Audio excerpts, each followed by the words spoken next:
En ce temps-là, Jésus disait à ses disciples, « Ne pensez pas que je sois venu abolir la loi ou les prophètes. Je ne suis pas venu abolir, mais accomplir. Amen, je vous le dis. Avant que le ciel et la terre disparaissent, pas un seul iota, pas un seul trait ne disparaîtra de la loi jusqu'à ce que tout se réalise. Donc, celui qui rejettera un seul de ces plus petits commandements et qui enseignera aux hommes à faire ainsi sera déclaré le plus petit dans le royaume des cieux. Mais celui qui les observera et les enseignera, celui-là sera déclaré grand dans le royaume des cieux. » Acclamons la parole de Dieu. Louange à toi, Seigneur Jésus.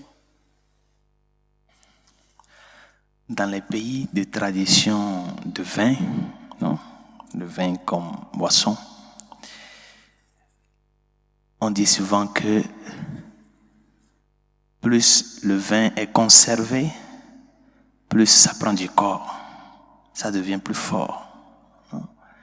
Plus c'est conservé dans les barriques de bois, des années, des mois, plus le vin prend du corps, ça devient plus fort.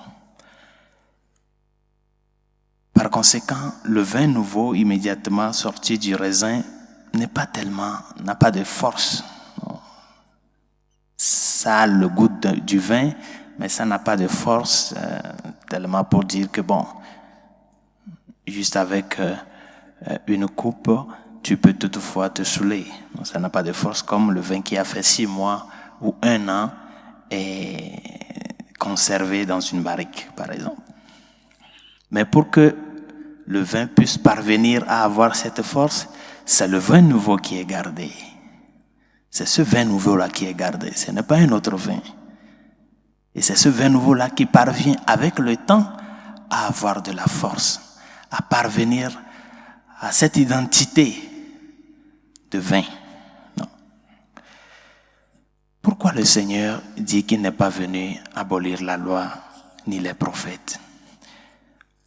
Parce que la loi et les prophètes n'ont fait qu'annoncer le Christ. C'est à lui qu'ils ont annoncé. Ils ont préparé le peuple. Comme Saint Paul le dit, que la loi est pédagogue, non, nous aide à marcher. La loi nous montre le chemin à suivre. C'est pourquoi il ne peut pas avoir une société humaine sans normes. Ce serait de la pure anarchie. L'être humain a besoin de normes. C'est la loi qui nous aide à savoir mettre nos pas sur les chemins de la vie. Sinon, nous n'avons pas d'orientation. Mais il est vrai que ce n'est pas toutes les normes qui sont bonnes et qui sont morales, moralement parlant. Mais le Seigneur vient nous montrer ici que ce que les prophètes et la loi ont annoncé, c'est celui-là que vous avez devant vous. Par conséquent, c'est lui-même qui est l'économie de la loi et de la prophète, c'est-à-dire en lui se résume l'annonce prophétique et l'annonce de la loi. Et c'est ce qui s'est manifesté le jour de la transfiguration avec Moïse et Élie aux côtés du Christ, pour démontrer l'accomplissement de cette annonce en la personne du Christ, le Fils de Dieu envoyé vers les hommes. Et le Seigneur insiste sur une chose. Cette loi-là qu'il a annoncée, cette prophétie qu'il a annoncée, et que lui-même, il est. Maintenant, nous n'avons plus besoin du pédagogue, comme le dit Saint Paul. Parce que cette pédagogie que nous avons vécue nous a amenés à ce que nous espérons. Nous l'avons déjà à nos yeux. Il est venu, il est là. Maintenant, qu'est-ce que nous devons faire avec ce que l'accomplissement de l'annonce-là a fait avec nous? Et c'est ce que le Seigneur nous dit dans l'évangile de ce jour. Observez et enseignez. Observez et enseignez. Parce que la plénitude de la loi, la plénitude de la prophétie, c'est celui qui est cloué sur la croix. C'est là où l'accomplissement est parvenu à son achèvement. Tout est accompli. Aujourd'hui, il y a beaucoup de gens qui se transforment en maîtres et qui aiment enseigner, qui aiment enseigner. Des gens qui sont là juste pour interpeller, qui sont là, entre guillemets, les pharisiens d'aujourd'hui, qui ne font qu'énumérer des normes, qui ne font qu'interpeller les gens à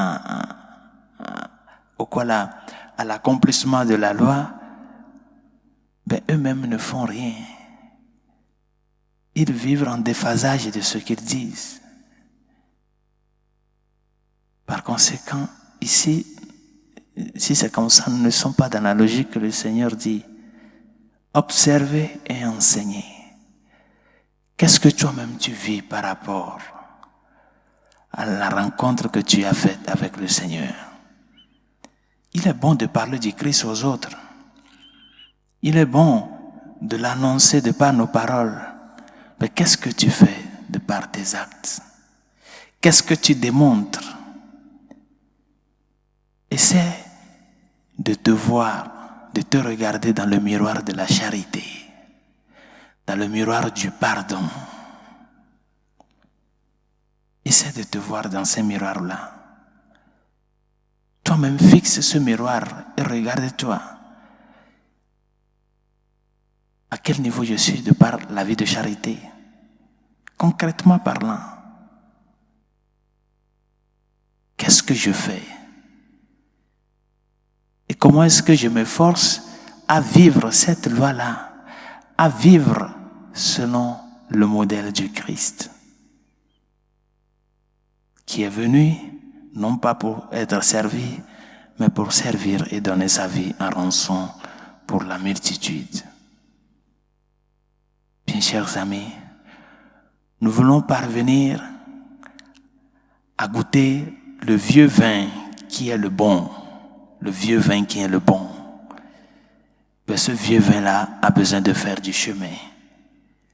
Et le Seigneur a fait du chemin de par l'annonce, la prophétie, jusqu'à son accomplissement. Faisons chemin avec lui. Et démontrons vraiment aux hommes que nous l'avons connu et que nous avons fait l'expérience de son amour. C'est ce que la société d'aujourd'hui a besoin.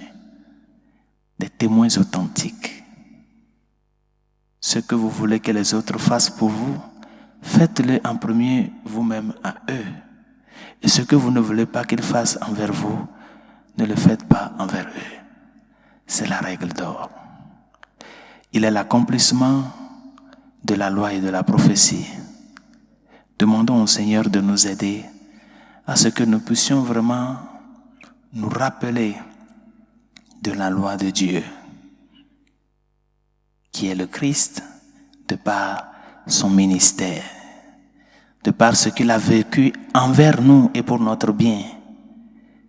Et une fois que nous nous rappelons vraiment de ce grand mystère, observons-le de par notre vie, notre attitude, afin de lui rendre témoignage, afin de le faire justice devant les hommes.